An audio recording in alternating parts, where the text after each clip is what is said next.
Okay, ready to give it a start here. So I've got the carburetor cleaned, muffler back on, pull starts on. I've got an old broken brake cable here that I use just for this kind of thing. I just put a vice grip on it, and that way if I want to stop it in a hurry, I just let the vice grip go and it'll let it go. So let's give it a try and see how she works. I've already got it primed, so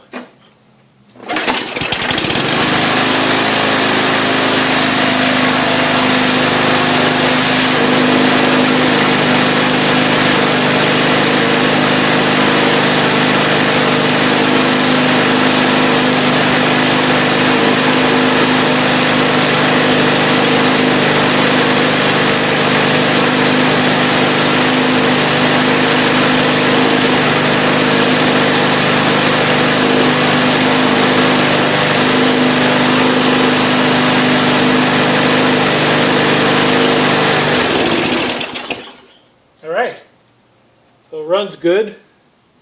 There was a little bit of oil in the exhaust that smoked off, but it's gone now. So now that I know the engine runs, I'm ready to keep going. I'm going to take the engine off and start working on cleaning up the wheel and the frame and the handlebars and painting everything and getting her to look good.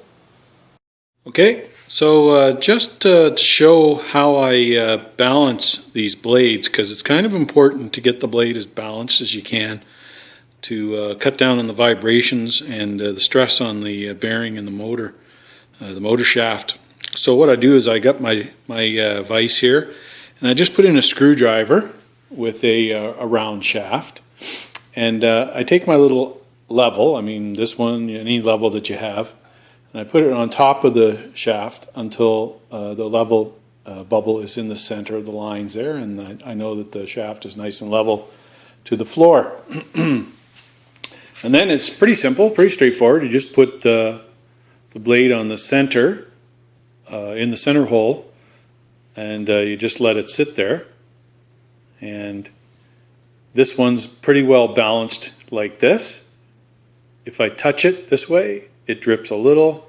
If I go this way, it tends to drop a little bit more, and you see what happens. It starts to go down a little bit more. So I'm going to take a little bit of metal off of this side so that doesn't happen. If I do this, you can see that it wants to go down on that side. So I've already sharpened both sides of the blade.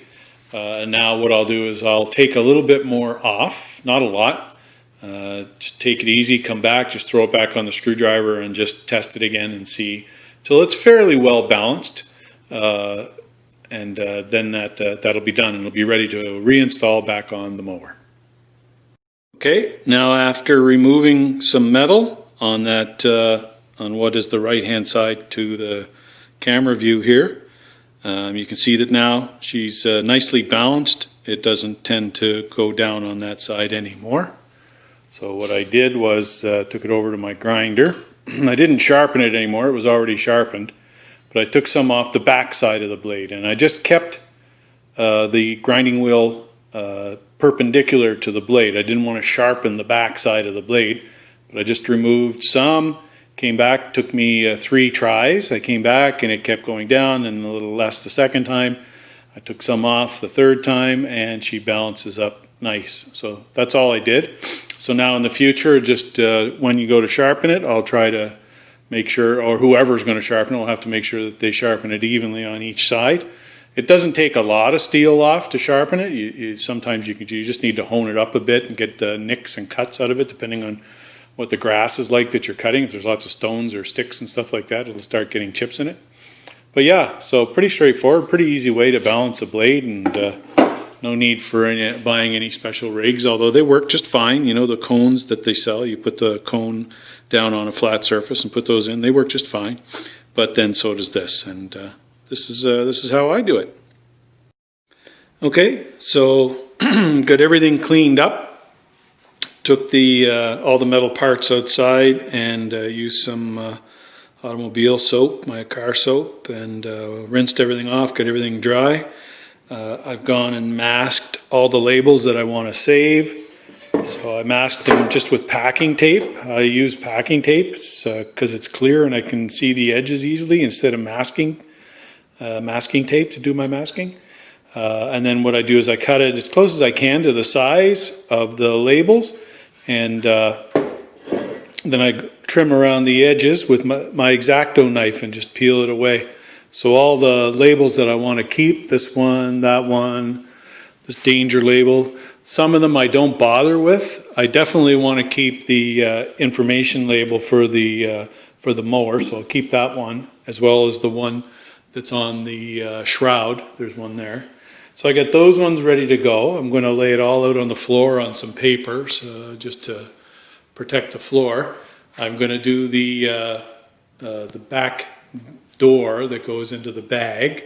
Got that all wire wheeled off. I've wired wheeled the two handles, two halves of the handle, the bail there for the brake, the bolts that hold the handle together, as well as the one that goes on the side for the pull start cord. And then that'll all get painted up, and I've picked out a slightly different color. It's close, but it's a little bit lighter green than what the mower came with, but it's close. But that's okay. It'll still end up green, and it'll at least freshen up the deck and make everything look a little bit better.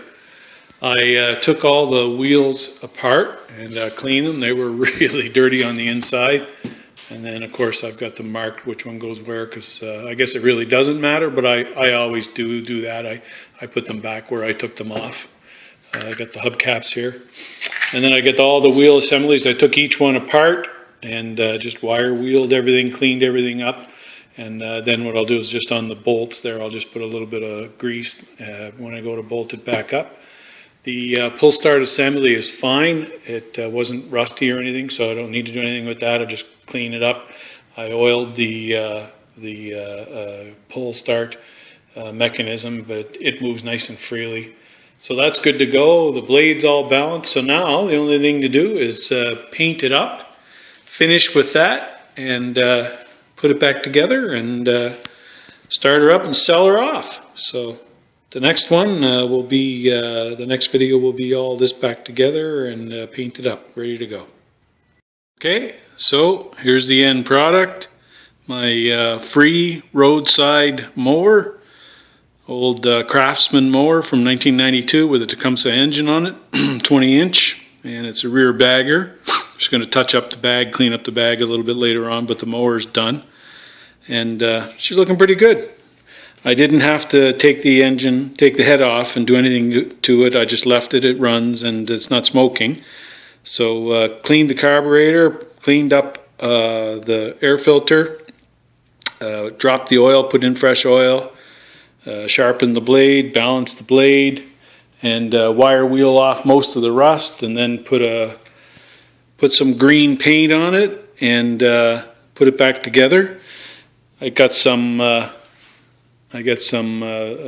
low budget on sale green paint at Princess Auto. Didn't come out quite as good as I would have liked. Not perfect, but you know, for like $5 a can, can't go wrong. So that's it. Just going to touch up the bag, throw it on, and put her out for sale, and on to the next project, and see what we do. This one was a bit different than the other mowers I've done. The top part of the handle here was it's kind of canted, and you can see it from the side here. So you can put the top, flip it over, flip it this way, and it either raises the handle height here or drops it down. So I chose it a little bit higher, thinking, you know, I'm around 170. Around 170, so anybody who's a little taller than me will find that comfortable. If you're shorter than me, or if it was a lady that buys it, she can always flip it and have it a little bit lower, but this should work out pretty good. So I'm happy with it. She runs, and onward and upward. Next project.